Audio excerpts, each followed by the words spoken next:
Welcome in Behind the Plate with Maren and Nate, and with Maren Angus Combs, the softball writer for SI.com, recording from the Herd At Studios. I'm Nate Rohr, the play-by-play voice of Nebraska softball, recording from my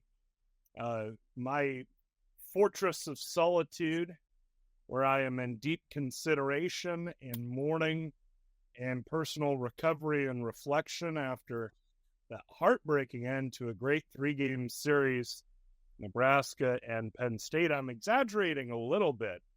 Huskers do lose 2 out of 3 to the Nittany Lions. Penn State ends up winning the series finale 6-5 in 9 innings on Sunday. But really a great Big Ten series. It was hotly contested as we anticipated. Unfortunately, Nebraska was edged in 2 one-run losses in that series, and as a result took a step back in the conference standings. So we'll review the Nebraska-Penn State series. We'll also look ahead to the Huskers and the Rutgers Scarlet Knights and everything else going on in Big Ten softball. We'll also sit down with All-American shortstop Billie Andrews. So a chance to chat with the best Husker this year, and had a terrific year last year and building on it this year, and get her thoughts on where this team is as her senior season winds down. But Maren, let's get to this series. First off, Penn State a 2-1 winner on Friday night. The Huskers bounce back and run rule the Nittany Lions, a 7-run 5th inning on Saturday. And then on Sunday, Nebraska and Penn State hotly contested. It was tied at 2-2. The home run by Caitlin Neal in the 6th gave Nebraska the lead, only to see Penn State post a pair in the 7th to tie it. A 2-run home run by Bridget Namath. Her first hit as a Nittany Lion is that game-tying 2-run home run. And then Caitlin Morrison with a 2-run homer in the 9th to win it. Just your overall impressions and thoughts on this series after Nebraska and Penn State, 2 of the best in the Big Ten, face off. Yeah, I think obviously Namath is a real deal. I think we were coming into this series unsure of what Penn State was really going to bring because of their schedule leading up to this weekend. But I think they're legit. And I think that Nebraska is right there with them. They struggled against Namath in the first game. They got to her the second time they faced her. But without her, they jumped all over Penn State. So getting that win on Saturday was big. I think it brought some confidence into Sunday, and I really thought they were going to pull it out. I know we were texting back and forth, and I was like, oh, it's going to happen. They're going to win this series, and then, bam, there it goes. Yeah, I was feeling pretty good after the Caitlin Neal home run. No doubt about it. I mean, Nebraska with a 4-2 lead going to the 7th inning. Yeah, Leanna Jones is a good hitter. Brunson had hit an RBI double. Bridget Namath, though, first off, I was surprised she was in the batting order. She had come in with only 9 at-bats coming into that game. She'd been 0 for 2, but, she showed herself to be a force on both ends, both pitching and hitting. And, I think it just goes to show how important one player can be. It kind of underscores how big the loss was for Nebraska with Jordy Ball, because, as you looked at that series on paper in February, if you had to pick who the two-way star of that series was going to be, it was going to be Jordy Ball. And of course, she was hurt. And Bridget Namath has pitched at an elite level, an All-American level. Really, in a lot of ways, Nebraska hit Namath about as well as anybody has hit her. She gives up just 1 run on Friday, but then on Saturday, yes, she strikes out 14 in 10 innings, but she also gave up 10 hits and 5 runs. And so it felt like Nebraska was able to adjust to her and get to her a little bit. But in the end, they just weren't able to get to her enough. And that's kind of a tough pill to swallow. Yeah, and it's also tough because Kaylin Kinney threw such a great game as well. And I know we talk about it. Her strikeouts weren't there, but she only gave up 7 hits in her 9 1/3. So you felt like she pitched well enough to get a win, and it just came down to clutch hitting. Who's gonna have that clutch at bat?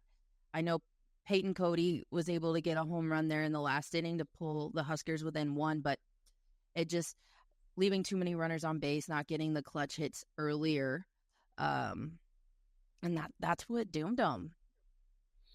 Yeah, they end up leaving 7 runners on base on Sunday. Had a really nice scoring chance in the bottom of the 7th inning. Billie Andrews reached on the dropped pop-up. And this was after Namath had tied it with the home run. And Billie hits a pop-up middle of the infield. Namath, the pitcher, took it and dropped it. And then Brooke Andrews bunts Billie along to second. And then the at-bat with Talia Tokheim. So Talia comes off of the bench, pinch hitting for Ava Breadwell. And I think on its surface, people would be surprised. Why are you pinch hitting for your 3-hitter? But really, throughout the 2 games, both Friday and Sunday, it just didn't feel like Ava Breadwell was picking up Namath very well. And so you thought, well, Talia Tokheim can hit. Maybe she's the one that can drive in this run. But then Tokheim injured herself in the middle of that at-bat. On the second strike, appeared to injure her shoulder, and we don't have any status update on her. But at the same time, she injures herself. She's down in the count. She has to come out of the game. And so Ava Breadwell, who's already been pinch hit for, comes to the plate down in the count with 1 out. And that runner at second. And it was a tough spot for Ava. She just wasn't able to come through. And then after Sammy Bland was hit by a pitch, Sydney Gray strikes out. But just tough at-bats for both Breadwell and Gray in that 7th inning. And that was really Nebraska's best chance to win. Yeah. I thought it was a good idea to bunt Billie over. I was honestly, I think, a little bit more surprised that there wasn't an effort to have her steal first. I just think, like, Brooke can do a fake bunt, pull back. She can swing through a strike, something to distract the catcher while Billie takes off for second. And then when you bunt her over to third, you're sitting in a better position, knowing that, you're bringing in Tolkheim in the 3-hole. That just, or even if Breadwell would have stayed in, you at least have an opportunity with a runner on third to squeeze or come up with something. But yeah, I think Namath she's pitching like a veteran. Yeah. She does not look like a freshman. And what's interesting, in talking with folks around Nebraska softball, Namath was in the Corona Angels program, but she was on one of their lower teams. So immense credit to Clarissa Crowell with how she has developed Namath. I mean, she stands 6'1". She looks the part of an ace, but really didn't come in with a lot in terms of accolades in high school. But this Penn State coaching staff knows how to develop pitching. And moving forward, I mean, if Namath can go from a okay high school pitcher to somebody who right now looks like the Big Ten pitcher of the year and very well could be a freshman All-American out of the Big Ten, just think what another year of development can do as long as she stays. And that becomes the worry. She's a California native. And this year is capturing a lot of attention, I would think. So after this year wraps up, it'll be on Penn State to keep her in the fold. But if they're able to do it, they're going to be a factor the next 3 years. And I think Clarissa Crowell has shown she can develop pitching. Volpe struggled on Saturday, a transfer in from Coastal Carolina. But at the same time, the fact that they took that diamond in the rough and shined her up like they have, that just wows me. And it also worries me as somebody who has to see Nebraska compete in this conference with Penn State. Yeah, you mentioned it. Namath, being a California kid, playing at Penn State, having a great year, being from the Corona Angels, there's going to be talk in the off season. Sure. I know it's like this taboo subject of the transfer portal and how coaches are able to get in touch with players when they shouldn't be, but it happens. And it's going to be interesting to see if she stays, because you have someone like UCLA joining the Big Ten. That would be her home school. And I don't know what happens, but I would love to see her stay, just because for so long the Big Ten has struggled to keep some of those players inside the conference. But it'll be something to watch. But I think you're right. I think she does have a really good shot at being a freshman All-American. Yeah, and maybe UCLA joining and Oregon joining and Washington joining helps her case to stay in the conference, from the standpoint that, look, this conference's stock is rising, and she'll be able to go out home and at least that direction and play some games and show what she can do. But, I don't think those schools will do what they can to make known, if they have a spot open, that Namath might be their sort of player. And it's again the reality we live in, and especially when you look at the Big Ten and you look at what happened to this league last year, and you have, Cotter leaving Iowa for Arkansas, and you have Peyton Monticelli leaving Wisconsin for Oklahoma, and of course Taryn Kern, Indiana for Stanford. And that's just a quick sampling. I mean, this conference needs to get stronger in softball and build the profile of Big Ten softball so it stops happening. It shouldn't happen. Penn State and Indiana and Iowa and Wisconsin and Nebraska and, on down the list, a Big Ten school should be good enough. A Big Ten school should be the top of the line. And with the revenues coming in, the television exposure that the Big Ten gets, it should be enough. But because, in part of the way this league has treated softball over the years, with, making it feel like a secondary sport at times, a high talent player, a high capability player like Namath might be tempted. Like I said, I hope that that's not the case. I want to look at Kaylin Kinney a little bit, because even though she took 2 losses in this series, and it feels a little nutty to say, especially Friday night, but even Sunday, those were 2 of the best games she's pitched as a Husker. And especially Friday night. I mean, Kinney ended up giving up 2 runs, yes.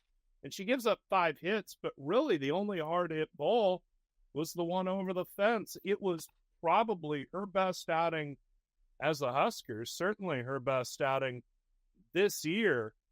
And if you're looking for a silver lining from a disappointing weekend, I think Kinney's performance in the circle is that silver lining. 100% agree. I think we've been searching for her to step up, and she's really done that lately. We talked about it a little bit last week as well. And I mean, giving up 2 earned runs, that should win a game. Mm-hmm. Yeah, it speaks to how tough Namath was on this great Husker offense.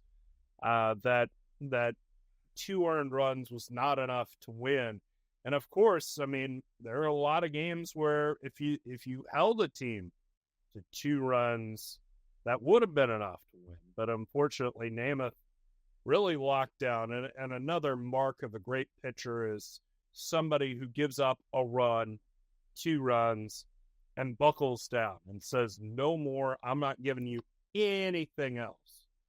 And so when on Friday night, Billie Andrews reaches on the air and then Brooke hits the double and then Billie scores.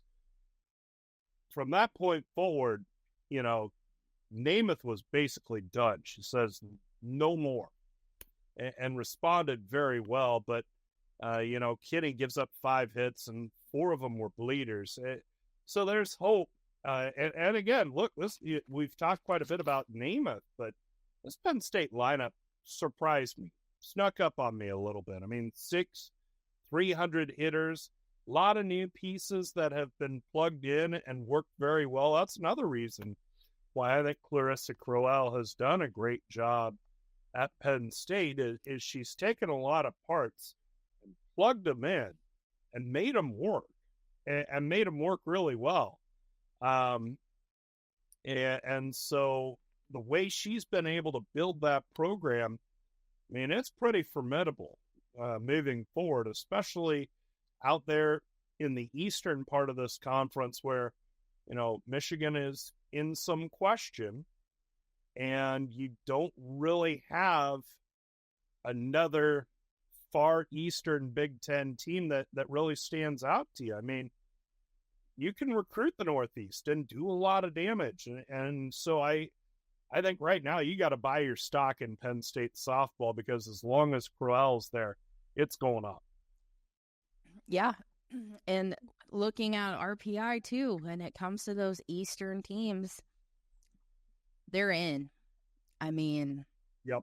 There's at this point in the season, they have to absolutely fall apart.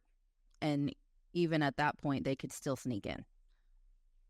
Yeah, currently sitting 27th in the RPI. They would very solidly be a number 2 seed going somewhere. And you look ahead to their schedule. I mean, the remaining schedule for Penn State, they have 3 at home against Michigan State this weekend. They have the doubleheader against Ohio State, which was postponed. It was supposed to have been played. It's now going to be played on the 16th. Then they go to Wisconsin. You have the Michigan series. It's a big 3-game set. And then they're at Rutgers for 3. Kind of interesting. We talked last week about, hey, this is a sorting hat sort of weekend in the Big Ten with the 4 teams that have sort of raised their hands as the top 4 in the league: Michigan, Northwestern, Nebraska, and Penn State. And Penn State and Nebraska played, and Northwestern and Michigan played, and Northwestern swept Michigan in a 3-game series in Evanston. And then we get another installment of that round robin the last week of April with Penn State hosting Michigan and Northwestern coming to Lincoln to take on Nebraska. It's just kind of funny how the schedule sets up where both those weekends you have 2 huge series, and I think the series the last week of April will have a whole lot to say about this conference race. It's possible that the winner of the regular season is going to be determined that weekend. Yeah. Look, and then let's not forget about Minnesota right now either, because their record has them in the thick of it.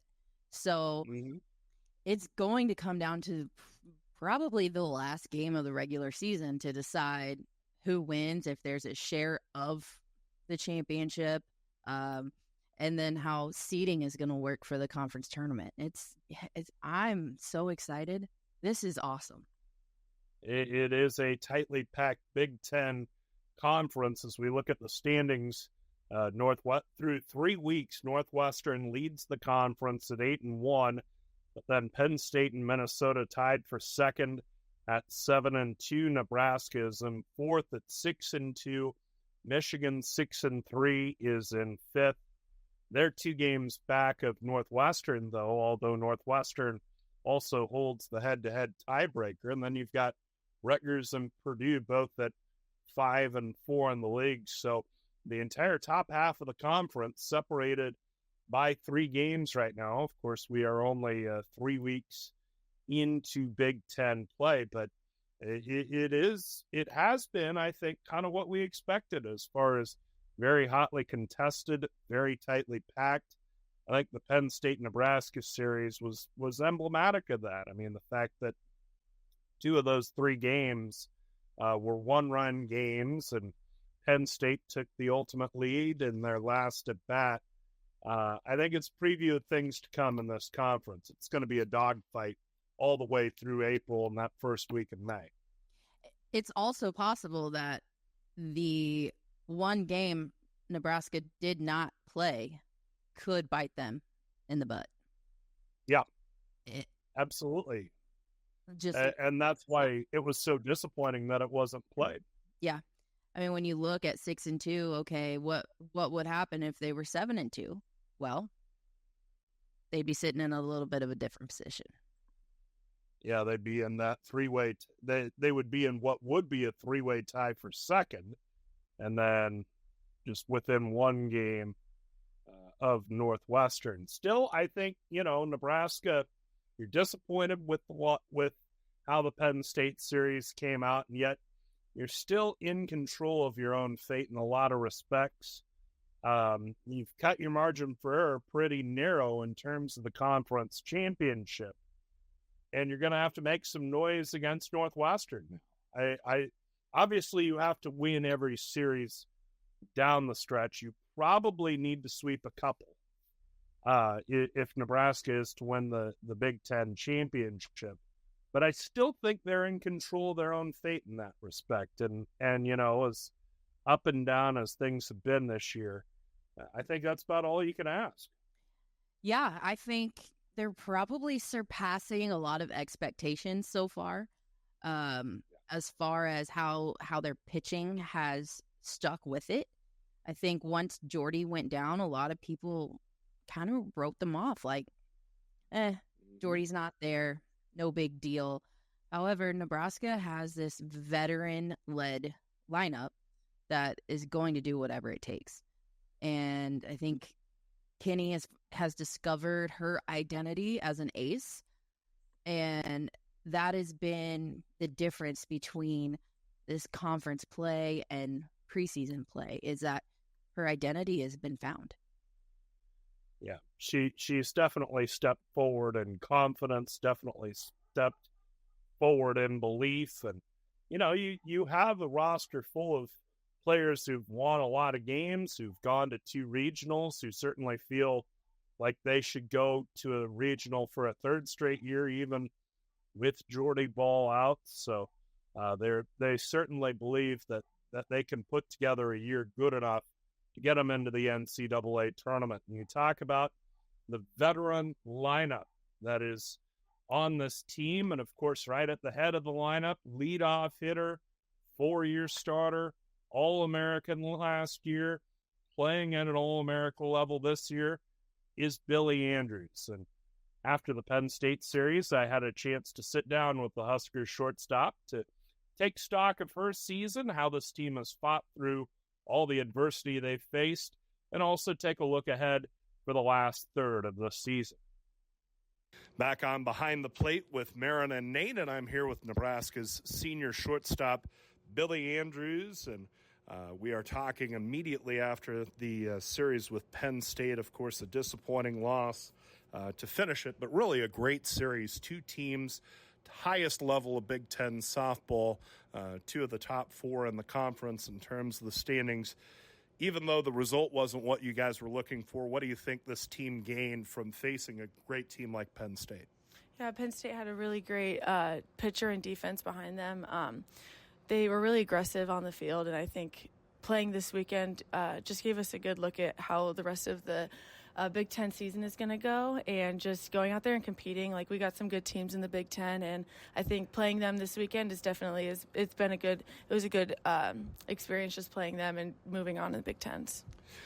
This has been, of course, a season of adversity, a season of ups and downs. The injury to Jordy Ball at the beginning of the year. Let's just start with that, because there have been a number of injury issues for this team, whether it was Abby Squire, Dakota Carter, Abby Newland, and then Jordy Ball. How did things change? Did anything really particularly change after you guys got the news that Jordy had gone down for the season and wasn't going to be able to continue this year? Yeah, I mean, with all of the injuries, it's just next man up. We have a big roster and a lot of girls who can contribute to the team. So just like when Jordy went down, we had 5 pitchers behind her who could step up. So, and same thing with everyone else who's gotten injured. We've got a big team. We've got a lot of very experienced players. So just next woman up, and we're just moving with that. The beginning of the year, you obviously started on an incredible hot streak and really got off to a great start this season. Did you feel like you needed to step up your game in the wake of the Jordy news, just with all that was surrounding this team, especially with the tough schedule you guys were facing at the beginning of the year? I didn't really think about it like that. It's just the teams that we played was just like opportunities of playing a good pitcher, playing a good team. So I wouldn't say like I felt the need to step up, because like I said, we have a big roster of a lot of very experienced girls. So just having the opportunity to play good competition and playing with my teammates. It's not just one person to win a ball game. So just, yeah, all of us contributing to play in those big games.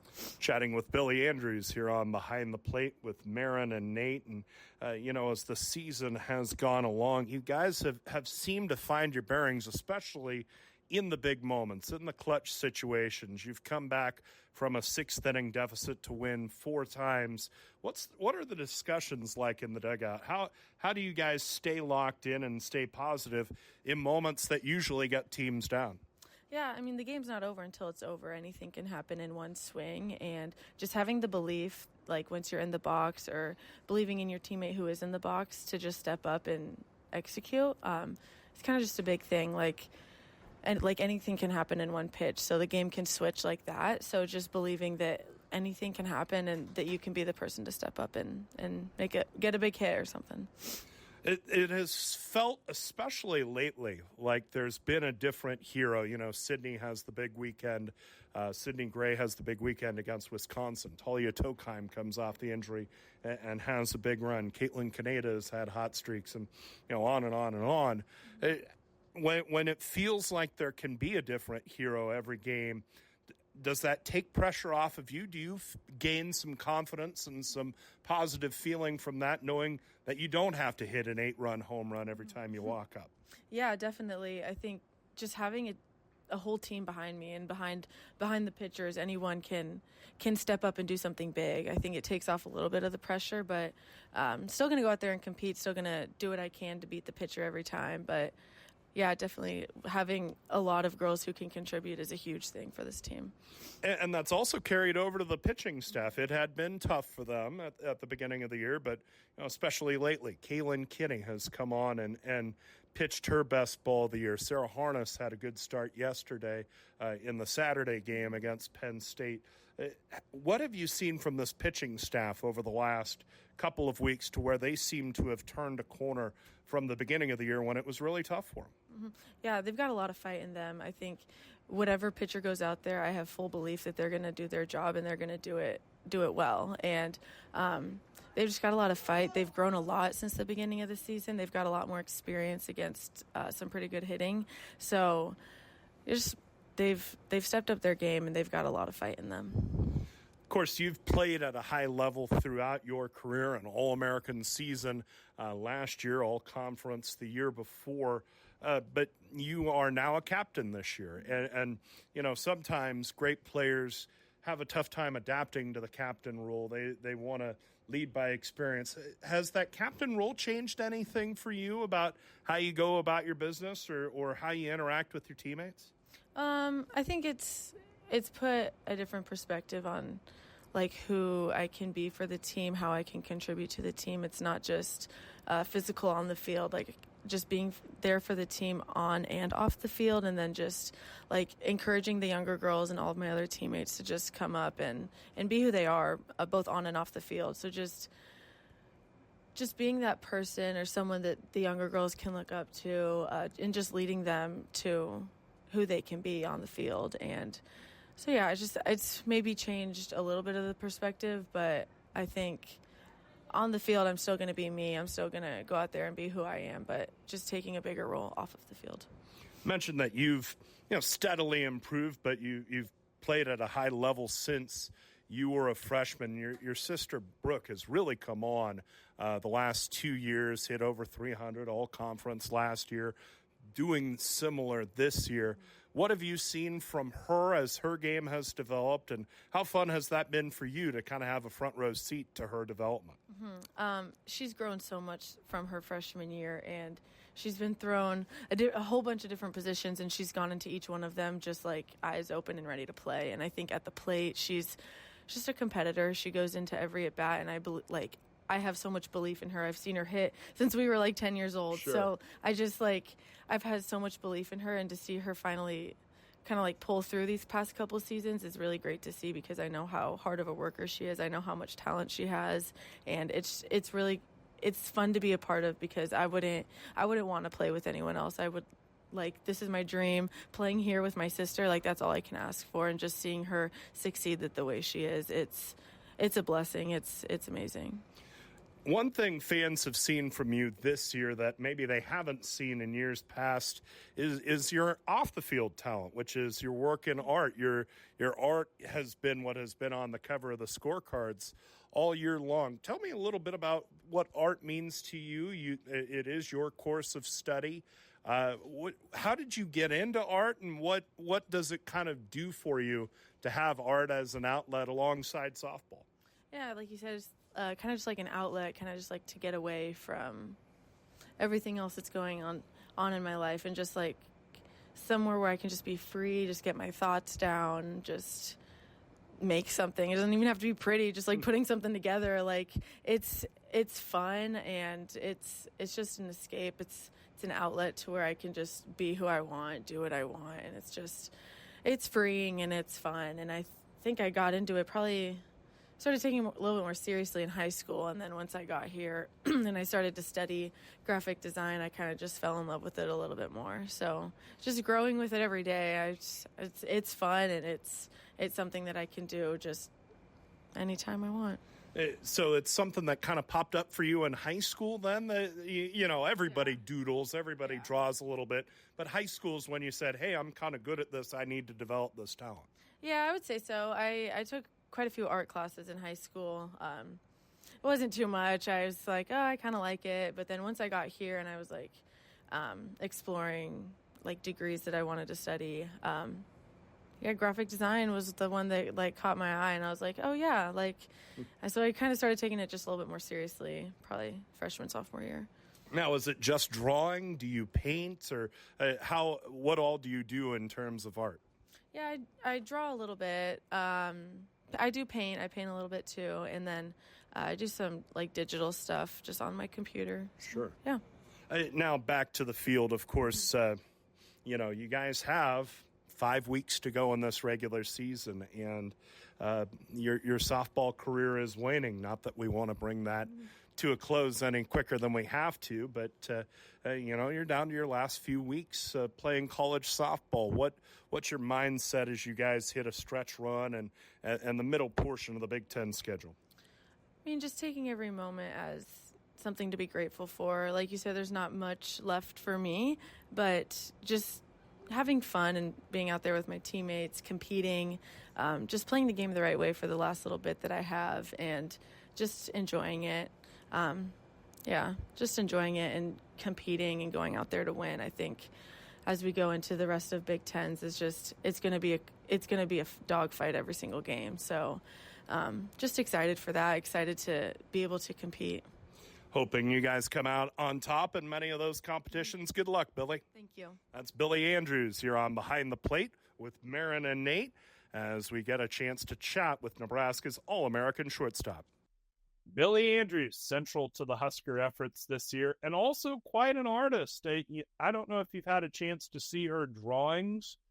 She did a drawing of each of the players on the roster and does a lot of drawing, also very involved in terms of painting as well, and somebody who's found something that she can perfect even after her softball career, and it sounds like her art passion is going to turn into a career for her. I think that's so great. And I mean, look at what we do. We get to, talk about sports for a living. Like, when you do what you love, it doesn't feel like work. Right. And Billie certainly enjoys art and getting lost in her projects and trying to come up with something visually impressive, and it's something still developing for her. She drew some growing up, like we all do, but started to take it fairly seriously during high school, and it's really morphed into a possible career path for her. So glad Billie gave us some time. I really appreciate the fact that even after the loss, she was kind enough to give us some time. I know there are people out there that would have pouted and not taken the time to chat with us. So like I said, I really appreciate her giving us the time to learn a little more about her and what she's about and how she's gotten into art and what that means for her and her perspective on this season. And, as we talk to people about the Jordy Ball injury and people ask, well, you still get her for 2 years. And that is true. But the biggest downside about the Jordy Ball injury, other than just not getting to see her this year, is the fact that she won't be able to play for a whole season with Billie Andrews. Yeah, I feel the same way. I think that was probably the duo I was looking forward to most, seeing the All-American pitcher with the All-American shortstop. And, I think Billie has been the face of this program for a few years now. And there's a reason why she's a captain this year, right? She will always take time to talk, right? She knows that that's kind of part of her job. She will always take time to talk, and she'll always take time to meet with kids, sign autographs. She's always willing to do whatever it takes to help grow the game and grow the brand. Yeah, I don't know that Billie is the most outgoing person by nature, but you're right. She has taken the responsibility on herself to become more vocal, to become more out there. And you talk about her being the face of this program for 4 years, and not just the face of this program for just any 4 years. This program was still in a very tenuous place when Billie joined it. It was after the 2019 investigation of Rhonda Revelle. 2020 really was not shaping up to be a very good year for Nebraska. And, in 21, the Huskers ended up right at 500, finished just out of the NCAA regionals. And you wondered, well, where is this program going to go from this moment? And they had lost Jordy Ball. And, there was just a lot of questions. And it's been Billie leading the way and driving the way forward for this program. And, the fact that she's an in-state kid, the fact that she has such a great passion for Husker athletics. I laugh every time I see her on a team bus or leaving the ballpark, and she has a better vintage collection of Husker gear than I have. And growing up a young person in the state of Nebraska through the 90s who basically begged his parents for every piece of clothing to be Huskers, or at least half of it. I'm pretty impressed by her passion for Husker athletics, and she's put that passion to good use, playing softball for this program and doing so at a high level. Yeah, she's setting the standard pretty high for whoever the next generation of in-state kids to come through this program. Yeah, she has definitely lit the way, no doubt about it. And again, we thank her for taking some time last weekend to chat with us. A couple of loose ends from last weekend. Michigan gets swept by Northwestern. I was surprised by the sweep. I wasn't necessarily surprised that Northwestern won the series. I was surprised that Northwestern dominated this series as they did, especially offensively. Maybe I shouldn't be. But, this was a Cats team that lost so much from last year's Big Ten championship team, NCAA regional team. I thought they would put together a good lineup, and they have. But boy, they really stepped forward in hammering Michigan in a 3-game series at home this past weekend. It's one of those series where you ask yourself, is Northwestern that good? Is Michigan that bad? Are they combination of? I was shocked that they swept. I really was. I was shocked. I think it shocked a lot of people, but the drill hands have a way of just being consistently great. Mm-hmm. Yeah, that program, you don't want to use the term machine because it implies they just show up and roll it out and they're just good every year. But that's how it looks. Now, obviously, there's a ton of hard work behind that with the players, with the drill hands, with the rest of their staff. But right now, Northwestern in a really good place. And as we mentioned, I'm surprised by this. And maybe I shouldn't be, but Northwestern leads the conference right now with a record of 8-1. The Wildcats game ahead of Penn State and Minnesota. The Gophers put up roughly 1 million runs on Ohio State. And, we've talked quite a bit about where Ohio State is. It drives you batty, but I don't know that we've talked enough about Minnesota.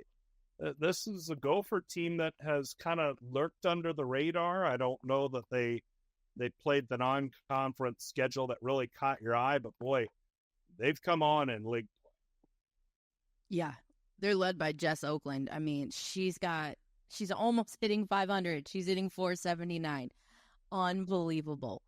14 home runs, 42 RBIs. I mean, she keeps that offense going. And I think you're right. Minnesota just, I don't know, under the radar, or if the storyline just wasn't built around them this year. I think coming into this season, your storylines, were Nebraska, Northwestern, Michigan. And I just don't think they were in that conversation, but I think they should be.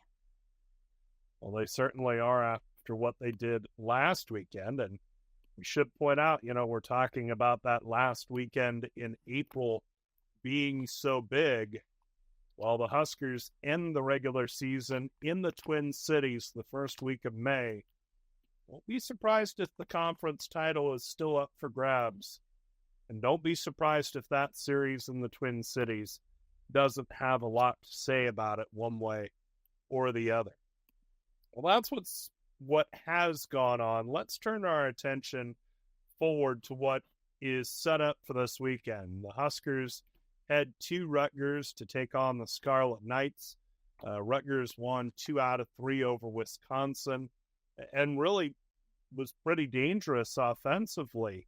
I think it's still a series where you would give Nebraska the edge, but at the same time, I think it's pretty clear that they've built something very tough at Rutgers, and nobody should think, and I don't think anybody is thinking, that the Huskers will just waltz in there, win at least 2 of 3, and start thinking about the sweep. It's going to be a hard-fought series this weekend, though, like I said, I'd give the Huskers a slight edge. Yeah, with Rutgers, they've got two hitters in the top 5 in conference play. So that's going to be Morgan Smith and Katie Wingert, that they're going to have to figure out how to pitch to them and not allow them to get on base and create the runs that they're creating. I mean, between the two of them, they've got 26 home runs. So that's Yeah, that's damage. Yeah. It's a lot of damage. Yep. But it'll be a challenging series. It'll be a good series for the Huskers. They've been good on the road this year. And of course, beautiful Piscataway, New Jersey. Always a privilege to play on that lovely diamond. You're hearing the sarcasm, right? I know, every time we talk about Rutgers, beautiful Piscataway, New Jersey. I know. And it's just frustrating. The facility is totally inept. And with the progress they've made as a program and the large bags of cash that every Big Ten school is getting these days, it's frustrating and a little baffling that they've not done more to upgrade a pretty substandard facility there in New Jersey. Rest of the Big Ten schedule obviously does not have the luster of last weekend's. Northwestern hosts Maryland. And of course, the Wildcats coming off that big series over Michigan. And Maryland dropped 2 out of 3 to an Illinois team that had looked pretty lost coming into last weekend. You don't want to look at a series in the middle of the week and predict the sweep, but I think Northwestern would probably be favored to sweep this series. Yeah, I don't disagree with that. You can't lose a series to an Illinois team hanging out in the cellar and expect to win a series against the top team in the conference. Meanwhile, Penn State, which just came through Lincoln, returns home and hosts Michigan State. And much like Northwestern and Maryland, I think it would be safe to say Penn State would be favored to sweep this series. It's kind of a test for them mentally from the standpoint of how do you deal with success. Mm-hmm. But I think that's the biggest issue, looking at them in the face, because I think they're equipped to sweep this series. And if they are as good as they showed in Lincoln last weekend, they will. Honestly, wouldn't be surprised if they get at least one Mercy Rule win in this series, if not 2. That's just how good they are, but that's also, the difference of where Nebraska is and where Michigan State is as well. No doubt. Wisconsin hosts Ohio State. 2 teams that are kind of smarting. I mean, Wisconsin is sitting in a tie. This is basically your 12th place matchup series. Ohio State 2-7, Wisconsin 2-7. I don't think either of these teams sat there in January and February and thought they would be 12th in the conference. I think this is going to be a great series because you have 2 high talented teams, 2 teams that feel like they should be better off and are running out of chances to set themselves up to be better off. Yeah. Wisconsin can't lose that many more games. No. They're sitting at 13-22 overall. That watching Wisconsin opening weekend to where they are now, I don't know what happened. I really don't know what happened. And if they want to make the conference tournament at this point, they have to figure something out. They have to in a hurry. And yet you look at Ohio State, remember, they have the conference doubleheader against Penn State still on the docket. And right now, I think you'd favor Penn State in that one. So two very desperate and hungry teams squaring off in Madison. Minnesota at Indiana, and Indiana's another team. I mean, IU is 3-6 in the league. They're starting to pull their heads above water, but they face a really good Minnesota team and host a really good Minnesota team. I feel like it's kind of last stand for the Hoosiers if they're going to be a factor this year. Yeah, for sure. And I think looking at this from our vantage point, Minnesota's on a 6-game winning streak. It's going to be it's a tall order for Indiana, but it could be a toss-up, but I'm leaning Minnesota. Yeah, I think if I had to pick it, I'd say Minnesota wins 2 out of 3. But I expect a hard-fought series because, like we said, I think Indiana's kind of playing for their season and trying to get a little something going. I don't think they're in the conversation for an at-large bid at this point, but for them, they're playing just to position themselves in the Big Ten tournament. Interesting series in Ann Arbor. Michigan hosting Iowa because Michigan probably still licking their wounds a little bit after losing the series to Northwestern. And here comes Iowa. Not that Iowa's had a great conference run to this point. The Hawks are 4-5 in the league, but they're no pushover. And I think they've got a shot to win any game Jalen Adams starts. This is going to be a really good series. Yeah, 2 of the top 3 pitching staffs in the conference in this series. And I think we say it a lot with Michigan is we don't expect them to score a lot of runs, but seriously, this series, don't expect a lot of runs. Neither pitching staff allows 3 runs. I mean, Iowa's got an ERA of 2.43, Michigan at 2.67. That's tough. Yeah, I'm not going to see many runs scored in that series at all. And finally, Purdue is at Illinois. Purdue, this shocks me a little bit. The Boilers are 5-4 in the league. And Illinois, of course, the Illini got off to a disappointing start, dropped their first 6 in conference play, but they won 2 at Maryland, kind of turned their season around. Boy, I don't know what to make of this series because, just by records and larger picture, maybe Purdue would have the upper hand, but it's at Illinois, and I feel like the Illini have kind of hit rock bottom. I would give Illinois a slight edge. I was thinking the same thing. That was a big series for them to win over Maryland, and Purdue's got their winning streak. They're playing all right, but I don't know, when you win a series you're not expected to win, that gives you some extra confidence and some extra swagger going into your next weekend. Mm-hmm.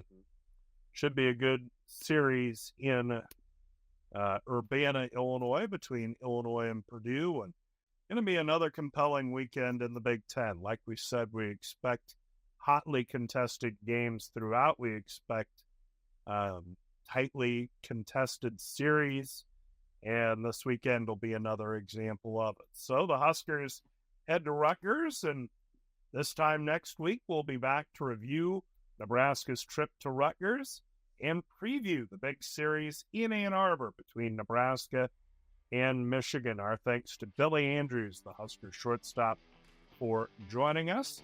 And for Maren Angus Combs, I'm Nate Rohr. Thanks for listening. We'll be back next week.